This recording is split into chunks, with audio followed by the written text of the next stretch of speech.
এটার জন্য যারা দায়ী অলরেডি অর্ডার করা হয়ে গেছে, তাদের শাস্তি আদায় হবে। চলে যাচ্ছে সবাই প্রতিশ্রুতি না, আমরা কিন্তু অনেক জায়গায় অ্যাকশনও যাচ্ছি।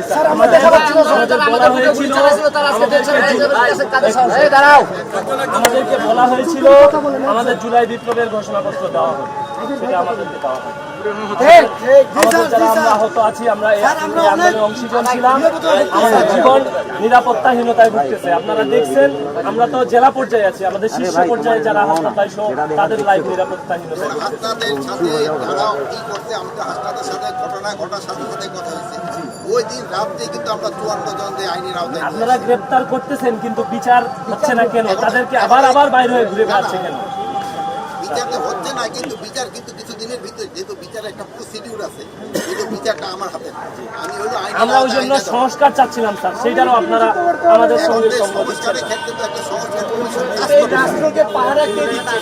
সব ঘটনা ঘটার পরে হবে আসলে না, ঘটার আগেও ঘটা হচ্ছে, ঘটার পরেও হচ্ছে। আমি তো অস্বীকার করবো, এটা ঘটার আগে হচ্ছে, ঘটার পরে পালিয়ে যাওয়া এটা কোন অবস্থায় এটা গ্রহণযোগ্য না, এটা কোন অবস্থায় গ্রহণযোগ্য এটা দেশ থেকে পালাই যাচ্ছে স্যার, এত বড় টাইম স্যার। আমরা বিশ্বাস করে করব, আপনারা আমরা বিশ্বাস করে আপনারা স্যার এই শহীদের রক্তের উপর দিয়ে আসার পরে জানতে পারছি।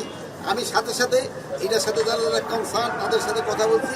এখন কথা বলি এটা আইনের আওতায় থাকে না, আমি চিফের পেজের সাথে কথা বলছি। কেসারেন শেকড় থেকে শিখরে।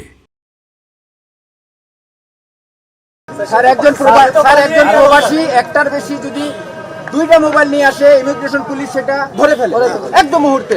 কিন্তু একজন রাষ্ট্রপতি, এতদিন রাষ্ট্রপতি ছিল, সেই প্রশাসনের প্রটোকলে গেছে স্যার। এইটাই আপনাকে স্বীকার করতে হবে স্যার। 2 নম্বর স্যার, আপনারা স্যার আমাদের রক্তের উপরে বসে আছেন স্যার। আজকে আপনি আমরা যে আহত আছি, আমরা যে এই আন্দোলনে এই প্রথম সারির যোদ্ধা ছিলাম, আপনারা আমাদেরকে কোনোভাবে আমাদের যে আকাঙ্ক্ষা, আমাদের যে বলার কথাগুলো আপনারা কিন্তু শোনার জন্য আমাদেরকে বললেন। আমাদের উপরে গুলি করছে, চান্স হয়েছে, কিন্তু তারাই কিন্তু গুলি করছে। আপনারা তাদেরকে নিয়ে আবার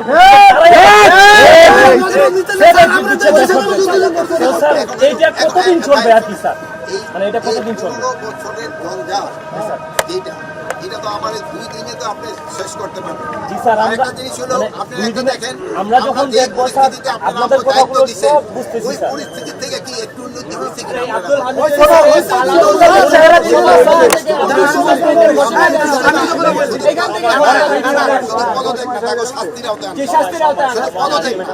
ইনকোয়ারি করে তাদের শাস্তির আওতায়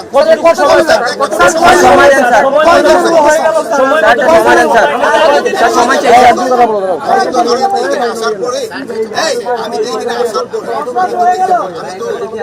মানে আমার তো একটা সময় তো আমার এখন আমি তো ধরুন যেতেছি এগ্রিকালচার আমার একটা আমি অলরেডি ওই এখন যে গাড়িতে যাবো না কতটুকু আগাইছি হয়তো কিছু জানতে পারবো, আর অবশ্যই একটা ব্যবস্থা নেওয়া, এটা কোনো অবস্থা ছাড় দেওয়া যাবে না। এটা তো এই যে ঘটনাটা ঘটছে, এটা যারা যারা জড়িত তাদের অবশ্যই শাস্তির আওতায়, আর যদি না হয় স্যার এটার বিপক্ষে শাস্তি দেওয়া আছে। তারা যদি শাস্তির আওতায় না আনে, সেই সময় আমি চলে যাবো। জিন্দাবাদ।